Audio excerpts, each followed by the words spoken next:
It's really funny. I actually did Isaac Howard video like a couple of days ago because it did seem like they were on the preface of acquiring Howard. It happened a little bit quicker than I thought, but I'm going to touch on this plus other trade rumors that have been linking to the Oilers in this video, guys. Welcome back to Pixel Plus Hockey. If you can make sure to hit that subscribe button, I would greatly appreciate it. If you do enjoy the content, thank you so much, guys.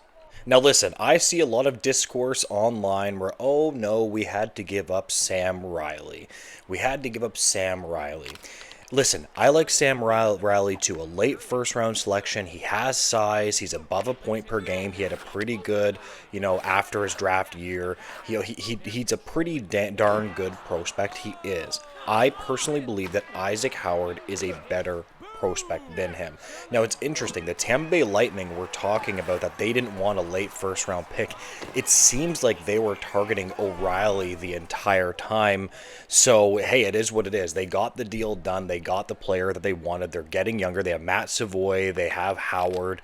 The youth train is starting to come. This is exactly what the Oilers need to do. Now we're going to be talking about goaltending soon, but I do want to go a little bit more in depth with this player, Isaac Howard, the Edmonton Oilers have just acquired.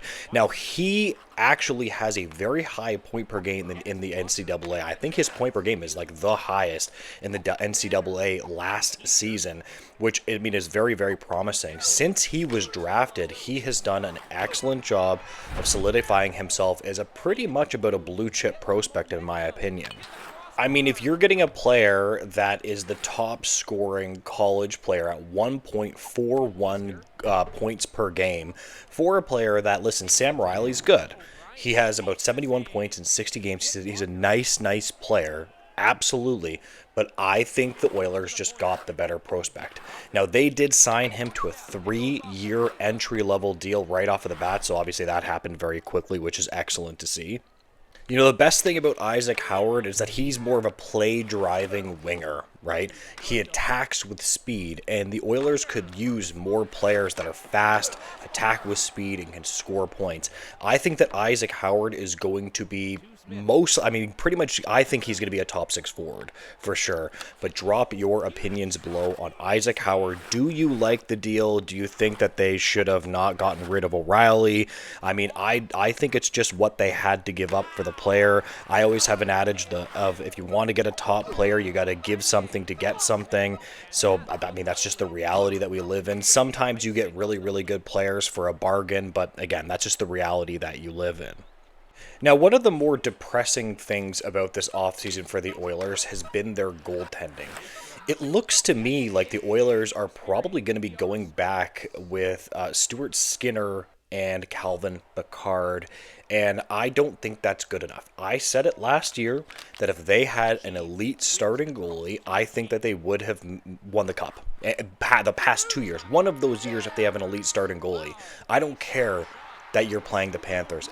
If you have an elite guy, one of those years they're going to win the cup, okay? We know this to be true.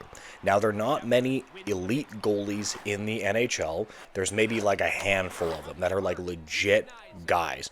Ilya Sorokin is one of them, in my opinion. He's a guy that can put up a well above league average save percentage every single year. He plays a lot of games, which is very difficult to do from a goalie, right? Because there are a lot of their bodies broken down. And apparently he is available according to insider Frank Cervalli. The quote goes, according to insider Frank Cervalli, the New York Islanders have held discussions internally about Ilya Sorokin as of late. And with the team adding so much young talent to their organization, they may look for a quick retool that could be benefited from moving on from him. Again, I don't really know why the Islanders are even considering this. I just want to put that out there. If you have an elite goalie, I just wouldn't move on from him because they're just so insanely hard to find.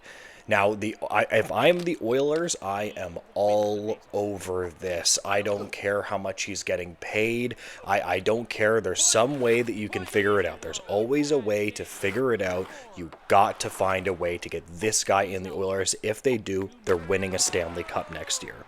Right now, Ilya Sorokin is being paid $8.250 million, which for an elite starting goalie is actually surprisingly very reasonable. He is 29 years old. Now, I'm going to dive more into this. This guy is incredibly reliable, too. I mean, we're talking 60 games, 60 games. Like, guys that play 60 games this consistently, they just essentially don't exist in the NHL. I just, I would love to get this guy on the Oilers. You know, whether, again, I don't know for sure, but maybe you could try to move a Darnell Nurse. I don't know how you could do this. Like, I understand they have cap issues. I totally get that. Perhaps they could look at trading RNH. I'm not sure if I would even want to trade him, but he definitely would have value around the league. It is crazy to me how, like, maybe if they could trade RNH, I'm not saying that they would, I'm just speculating here, that perhaps one of their younger guys, their younger forwards, could step up and score that amount of points. Somebody would take RNH because he can competently play center, and then you could use that added cap hit to try to help you get on him on the roster. Now, I understand the cap hits don't exactly align, but it would help you anyway. Because Ilya Sorokin still makes about over $3 million more than RNH. Darnell Nurse is a bit closer to that. Again, I'm just trying to spitball and figure out how could the Oilers go about realistically adding Ilya Sorokin onto their team, because this is a player that could be a massive difference maker. As I always say about goaltending, guys, it is one of the most random positions in hockey that you just never know is going to what way it's going to go. It can either be terrible or it can be good. It's very all over the place. It's very chaotic, but it is simultaneously one of the most important things. We talk about the Florida Panthers being good, but Bobrovsky was excellent in the playoffs. He was a true starting goalie for them that's reliable, that you know who's going in net every single night. But I am going to leave this video here. If you could make sure to like, comment, and subscribe, I would greatly appreciate it, guys. And make sure to have a great day. Goodbye, guys.